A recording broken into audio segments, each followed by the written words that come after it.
మద్యపానం, ధూమపానం ఆరోగ్యానికి హానికరం మరియు క్యాన్సర్‌కి కారకం. ఈ చిత్రంలో పాత్రలు, సన్నివేశాలు, కల్పితం. ఎవరిని ఉద్దేశించిన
నాన్న, పదండి భోజనానికి వెళ్దాం.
ఏమైంది నాన్న, డల్గా ఉన్నా?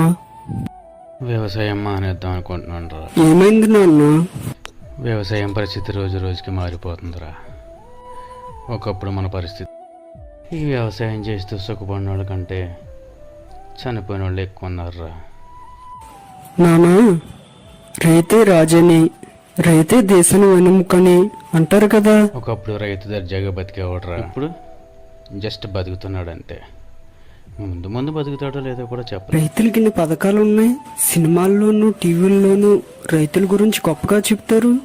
వాగ్దానాలు తీయగా ఉంటాయి, వాస్తవాలే చేదుగా ఉంటాయి. ఇక సినిమా వాళ్ళు అంటావా, మన గురించి ఎంతగా గొప్పగా చూపించి డబ్బులు సంపాదిస్తారు. మనకి సహాయం అందించడానికి డబ్బులు వస్తాయి, కానీ మన వరకు రావడమే కష్టం. ఎన్ని కష్టాలు వచ్చినా వ్యవసాయం మాన్న. దీనిలో మీరు పోరాడడం నేర్పించారే తప్ప పారిపోవడం నేర్పించలేదు కదా నాన్న. డైలాగులు బాగానే ఉంటాయరా, డబ్బులు కూడా కావాలి కదా. నీకేం తీరే పని? మంచి ఉద్యోగం చూసుకోక తినేవాళ్ళు తల మీద ఇంటికి ఎంత ఉంటే పండించేవాళ్ళు మూతి మీద ఇంటికి ఎంత ఉన్నారా. మీ రోజుల్లో గిట్టుబాటు ధర కోసం ప్రశ్నించారే తప్ప పోరాటం చేయలేదు. కొంచెం అర్థమైనా చెప్పరా. ఒకప్పుడు వస్తువు రేటు 100ల్లో ఉండేది, ఇప్పుడు వేలల్లో మారింది. అయినా మన పరిస్థితి ఇంకా మారలేదు. ఒకప్పుడు భూమి కోసం పోరాడారు, పథకాల కోసం పోరాడారు, నష్టాల్లో ఉంటే ఆదుకోమని పోరాడారు. అదే సరైన గిట్టుబాటు ధర కోసం పోరాడి ఉంటే రైతే ఈ దేశానికి వెన్నెముకన అన్న. ఐడియా బాగానే ఉందిరా, మరి నీ మాట విని పోరాటానికి వస్తారా? నాన్న, ప్రజలందరూ కాలుకి వాడే చెప్పుల దగ్గర నుండి తలకు వాడే షాంపూ వరకు అన్ని బ్రాండెడే తీసుకుంటున్నారు. అలాంటిది వాళ్ళ ఆరోగ్య విషయంలో పోరాటం చేయకపోతే అది వాళ్ళకే నష్టం. ప్రజలకు జరిగే అన్యాయాన్ని రైతు యొక్క విలువను ఎంతో చక్కగా అర్థమయ్యేలా చెప్పావు. ఇక్కడ నుండి నా నిర్ణయాన్ని నేను మార్చుకుంటానురా. నువ్వు చెప్పింది నిజమేరా. ఈ కల్తీ పదార్థాల నుంచి ప్రజలను మనమే కాపాడుకోవాలి.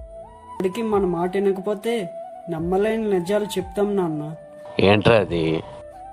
తినడానికి తిండి దొరక్క టాబ్లెట్లు వేసుకుని బ్రతుకుతున్నాం.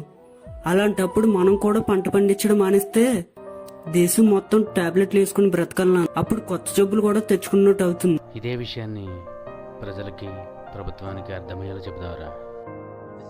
చెప్పు. దీనికి ఐడియా ఎవరిచ్చారా? మా ఫ్రెండ్ నాన్న. ఎవర్రా? అదిగో వస్తున్నాడు నాన్న, వాడే.